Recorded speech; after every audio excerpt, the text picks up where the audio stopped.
प्रिय मित्र, जय मसीह की। आशा है मुझे कि आप स्वस्थ हैं, मस्त हैं और प्रभु के कार्य में व्यस्त हैं। आज हम उत्पत्ति की किताब और उसके 33वें अध्याय के 12 पद में आ गए हैं और यहाँ पर हम एसाव की बात को देखते हैं। एसाव ने अपने भाई याकूब से कहा, आ हम बढ़ चलें और मैं तेरे आगे आगे चलूँगा।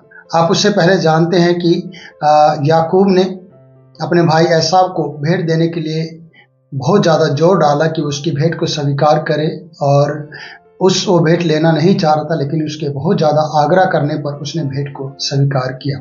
यहाँ तक कि उसने कहा कि मेरे पास बहुत हैं। और यहाँ जब वचन को पढ़ा जाता है कि एसाव के जीवन के अंदर कहीं भी पिता परमेश्वर का नाम नहीं आता है, ना ही वो किसी और का नाम करता है, जबकि याकूब अपने परमेश्वर का नाम लेता है और बार बार परमेश्वर का नाम बीच में बातों में लेकर आता है, क्योंकि परमेश्वर ने ही उसे धनाढ्य बनाया था, परमेश्वर ने ही उसे आशीषित किया था। धन्य है वो लोग जो अपनी बातों के अंदर सच्चे जीवित परमेश्वर को प्रथम स्थान देते हो। और आज आपको भी और हमें भी अपने जीवन के अंदर सोचना चाहिए और लागू करना चाहिए कि परमेश्वर ही हमारा प्रथम स्थान है। जो चीज़ आज हमारे पास है, जो भी धन दौलत या घर बार परिवार जो भी है, वो सब परमेश्वर की ओर से है। जब आप ऐसा कहते हैं तो प्रियो, परमेश्वर आपको बहुत ऐसे आशीष देता है और आप उसके प्रिय बन जाते हैं। तो वचन हमें बता रहा है कि एसाव ने अपने भाई याकूब से कहा, आओ हम बढ़ चले और मैं तेरे आगे आगे चलूंगा। और याकूब ने कहा, हे मेरे प्रभु, तू जानता ही है कि मेरे साथ सुकुमार लड़के और दूध देने वाली भेड़ बकरियां और गाय बैल हैं। यदि ये पशु एक दिन से भी अधिक हाँके जाए तो सब के सब मर जाएंगे। इसलिए मेरा प्रभु अपने दास के आगे बढ़ जाए। मैं इन पशु की गति के अनुसार जो मेरे आगे हैं और बच्चों की गति के अनुसार धीरे धीरे चलकर शरीर में अपने प्रभु के पास पहुंचूंगा। प्रियो, यहाँ पर एसाव उसको साथ ले जाना चाह रहा है और उसके साथ चले, क्योंकि एसाव अपने बाल बच्चों के साथ तो नहीं है, वो अपने दासों के साथ है और 400 लोगों के साथ है। और वो आग्रह भी करता है कि मैं तेरे आगे आगे चलूंगा, तू मेरे पीछे चले। लेकिन याकूब की एक समझदारी को यहाँ पर देखा जाता है। वो समझदारी क्या है कि जो उसके पास धन दौलत है, जो उसके पास पशु धन है, जो उसके बाल बच्चे हैं, जो सुकुमार बच्चे हैं, लिखा गया कि कुंवारे बेटा बेटियां हैं, उनको साथ एक दिन से ज़्यादा हाँकना या उनके साथ चलना, उनका लंबा यात्रा करना, वो ठीक नहीं रहेगा।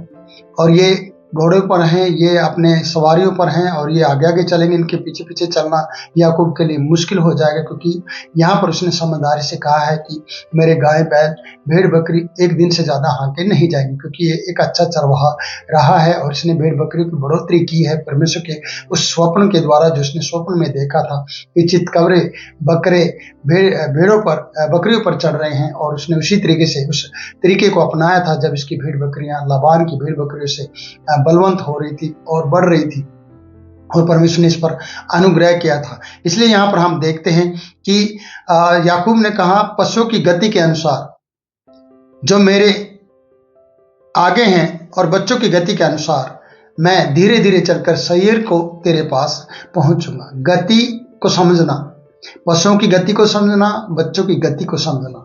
और याकूब इस बात को भली भांति जानता था कि वो किस तरीके से और कितनी स्पीड के अंदर और कितनी गति के अनुसार वो चल सकते हैं। आज प्रियो, हम समाज में और सड़कों पे, रोड पर हम बोर्डों को लगे हुए देखते हैं, गति सीमा।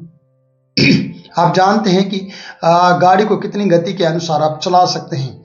90 की स्पीड में अगर आप चलाते हैं, 90 से ऊपर जाते हैं हाईवे पे, तो आपका चालान कर सकता है। वहाँ पर पुलिस आपको निगरानी में रखती है या उन गाड़ियों को निगरानी में रखती है जो 100 की स्पीड में चलती है।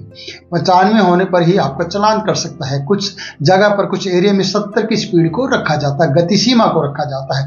ऐसे कुछ एरिया हैं जहाँ पर 40 की स्पीड रखी जाती है। कुछ ट्रक हैं जिनको 40 पे चलना चलना होता है, कुछ बस हैं जिनको 45 या 50 से ऊपर नहीं जाना होता है, ऐसी कुछ गाड़ियां हैं, कुछ मोटरसाइकिल वाहन हैं, 2 पहिया वाहन, जिनको 60 की स्पीड से ऊपर नहीं जाना है। तो प्रियो, जब भी आप 100 की स्पीड से ज़्यादा चलेंगे तो आपकी गाड़ी दूसरे का नुकसान कर सकती है, या दूसरा गाड़ी वाला आपकी गाड़ी का नुकसान कर सकता है। और यहाँ पर याकूब अपने बाल बच्चों का और अपनी भेड़ बकरी का, जो बड़ी सेवा के अनुसार और बड़ी मेहनत के द्वारा इसने बनाया है या उन्हें पाला पोसा है, उनका पालन पोषण किया है, उनको एक ही दिन के अंदर ये यात्रा पूरी करने की कोशिश नहीं कर रहा है। उनकी गति को जानता है, पशुओं की गति वो जानता है, बाल बच्चों की गति वो जानता है, अपनी स्त्रियों और दास दासियों की गति को वो जानता है। इसलिए उसने भाई से रिक्वेस्ट की, उनका मेल मिलाप हो गया है, उनके बीच का क्रोध चला गया है और भाई खुद उसे ले जाना चाहता है। लेकिन उसने कहा, भाई धन्यवाद कि आप मुझ पर प्रसन्न हुए और मैं धीरे धीरे बच्चों की गति के अनुसार और पशुओं की गति के अनुसार तेरे पास शरीर जहां तू रहता है वहां मैं पहुंचूंगा। तो ये अच्छी बात है। और प्रियो, ये समझदारी है कि जब हम इस तरीके की बातों को जानते हैं और इस तरीके की बातों को हम समझते हैं कि कभी भी जब आप यात्रा करते हैं तो लगातार की यात्रा ना करें, बीच में विश्राम लें और बीच में रुकें। जैसे कि हमारी बाइबल बताती है कि 6 दिन काम करो और 7वें दिन विश्राम करो। जिस काम को आप कर रहे हैं उसको एक दिन की छुट्टी दें और उससे आप अवकाश लें और अपने परमेश्वर के भवन में जाकर उसकी आराधना और उसकी स्तुति करें, उसकी महिमा करें। ये सच है। तो इसलिए यहाँ पर वो रुक रुक कर और टुकड़ियों के अनुसार और उनको आराम देते हुए उन पशुओं को हाँकना चाहता है। इसलिए याकूब खुश तो है अपने भाई के साथ जाने के लिए, लेकिन वो उसकी स्पीड में और उसकी गति के अनुसार चलना नहीं चाहता है। वो अपनी ही समझदारी से चलना चाहता है, जैसे कि वो अपने पशुओं और धन दौलत और बाल बच्चों को देख रहा है। इसलिए हम आगे बढ़ते हैं। वचन बता रहा है कि एसाव ने कहा, 15 पद है, तो अपने साथियों में से मैं कहीं एक तेरे साथ तेरे पास छोड़ जाऊं। और उसके बाद लिखा है, उसने कहा, यह क्यों? इतना ही बहुत है कि मेरे प्रभु के अनुग्रह की दृष्टि मुझ पर हुई है। दास दासी या कोई भी नौकर चाकर दास यहाँ छोड़ने की जरूरत नहीं है। याकूब ये कहना चाहते कि आप इन्हें ले जाओ। याकूब कहता है कि बस इतना ही काफी है मेरे लिए। वो क्या है कि तेरे अनुग्रह की दृष्टि, मेरे प्रभु की दृष्टि मुझ पर हुई है। ये बड़ी बात है, यही उसकी ताकत है प्रियो, कि उसके भाई ने उस पर अनुग्रह किया है और ये परमेश्वर की ओर से अनुग्रह है। मैं ये कहना चाहता हूँ कि उसके क्रोधित भाई को शांत किया गया है। तो यहाँ पर वो क्रोधित भाई था जो शांत हो चुका है और उस प्रेम के खातिर अपने भाई की मदद के लिए दासों को छोड़ देना चाहता है कि दास उसके साथ चले और उसकी मदद करें। लेकिन याकूब के पास किसी भी प्रकार की कमी परमेश्वर ने नहीं छोड़ी है, इसलिए उसने कहा बस इतना ही काफी है कि तेरा अनुग्रह मुझ पर बना रहे। जैसे कि पौलुस कहता है कि जब वो एक समस्या में फंसा हुआ था, कौन सी समस्या उसके देह में काम कर रही थी, उसने कितनी ही बार उस समस्या के लिए, उस बीमारी के लिए, परेशानी के लिए प्रार्थना की, लेकिन वो समस्या उसके जीवन से नहीं हटी। तो उसने परमेश्वर से सवाल किया, परमेश्वर ने कहा मेरा अनुग्रह तेरे लिए काफी है। यहाँ पर याकूब ने भी इसी प्रकार से कहा है कि तेरा अनुग्रह मेरे लिए काफी है, दास दासियों को छोड़ने की जरूरत नहीं है। और हम आगे बढ़ते हैं कि वो आगे क्या होता है। 16 पद है। 16 पद हमें बताता है, तब एसाव ने उसी दिन सईर जाने को मार्ग लिया, परंतु याकूब वहां से निकलकर सुकोत को गया और वहां पर जाकर रहने लगा। और आगे देखते हैं, याकूब जो पद्दनराम से आया था, उसने कनान देश के सिकेम नगर के पास कुशल क्षेम से पहुंचकर नगर के सामने डेरे खड़े किए और भूमि के जिस खंड पर उसने अपना तंबू खड़ा किया उसको उसने सिकेम के पिता हमोर के पुत्रों के हाथ से 100 कसीतों में मोल लिया और वहां उसने एक वेदी बनाकर उसका नाम एलोहो इज़राइल रखा। तो प्रियो, इसका मतलब है इज़राइल का परमेश्वर, ईश्वर जो इस्राएल का परमेश्वर है, जो इसने नाम रखा है और एक वेदी बनाई है। मैं आपको ये कहना चाहता हूँ कि याकूब के द्वारा वेदी बनाई गई, इसहाक के द्वारा वेदी बनाई गई, अब्राहम के द्वारा वेदी बनाएगी, मतलब परमेश्वर के लिए जगह बनाएगी, परमेश्वर के लिए उन चीज़ों को समर्पित करने की वो वेदी बनाएगी जहाँ पर वो अपनी भेंट को, जहाँ पर वो अपने आप को, जहाँ पर वो खुश होकर परमेश्वर को महिमा दे सके या समर्पित कर सके उन चीज़ों को जो उसने परमेश्वर के लिए रखी हो। पर या एसाव के जीवन में ऐसा कहीं भी देखा नहीं गया है। तो प्रियो, मैं यही कहना चाहता हूँ कि जब आपको परमेश्वर आपकी यात्रा पूरी करे और आपको वहां पहुंचा दे जहां आपको पहुंचना है, तो वहां पर इन्होंने परमेश्वर के लिए वेदी बनाई, क्योंकि ये वहां पर रुका और रुक कर परमेश्वर की महिमा करना चाह रहा था, क्योंकि लाबान से परमेश्वर ने इसको बचाया था और भाई से इसका मेल मिलाप कराया था, भाई से भी इसको बचाया था और इसने परमेश्वर को धन्यवाद दिया। इसलिए इसने उसका नाम एक वेदी बनाई, उसका नाम एल एलोहे इज़राइल रखा, जिसका अर्थ मैंने बताया ईश्वर इज़राइल का परमेश्वर है, याकूब का परमेश्वर है, ये पूरी इज़राइल का परमेश्वर है, यहोवा परमेश्वर। इसलिए उसका नाम रखकर वेदी बनाकर वहां पर समर्पण किया गया, वहां पर प्रार्थनाएं की गई। आज हमारे जीवन के अंदर भी इस तरीके से जहां भी आप रहते हैं वहां पर परमेश्वर के लिए एक पवित्र स्थान बनाएं, जहां पर आप बैठकर परमेश्वर की महिमा कर सके, जहां पर आप परमेश्वर को महिमा दे सके अपने जीवन के द्वारा।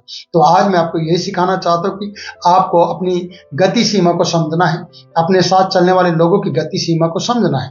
तो आप कभी भी लंबी यात्रा ना करें जिसके कारण से आपको नुकसान हो जाए, कोई भी ऐसा कार्य लगातार ना करें जिसके कारण से आप बीमार पड़ जाएं। उसमें आपको विराम चाहिए, उसमें आपको विश्राम लेने की जरूरत पड़ेगी और आपको विश्राम लेना चाहिए, नहीं तो आपका शरीर थक जाएगा। जिस प्रकार से यहाँ पर यही भावना है उसकी, यही कहने का मतलब है कि अगर पशु को दौड़ाया जाए तो एक दिन वो मर जाएगा और जो उसने बचाया है, जो उसने कमाया है, वो सब तहस नहस हो जाएगा। इसलिए याकूब इस बात को समझ पाया और उसने अपने भाई को भी समझाया और भाई के उन बातों से क्रोधित भाई को शांत देखते हुए उसके अनुग्रह को ही उसने समझा कि तूने मुझ पर अनुग्रह किया, मुझसे मिलने आया और मुझे माफ किया, इससे बड़ी बात मेरे लिए कुछ हो नहीं सकती है। उसने यहाँ पर वचन में यह भी कहा कि मैंने भाई का दर्शन पाकर मानो ईश्वर का यानी परमेश्वर का दर्शन पाया है, क्योंकि वो क्रोधित था और उसके क्रोध को उसने शांत किया था।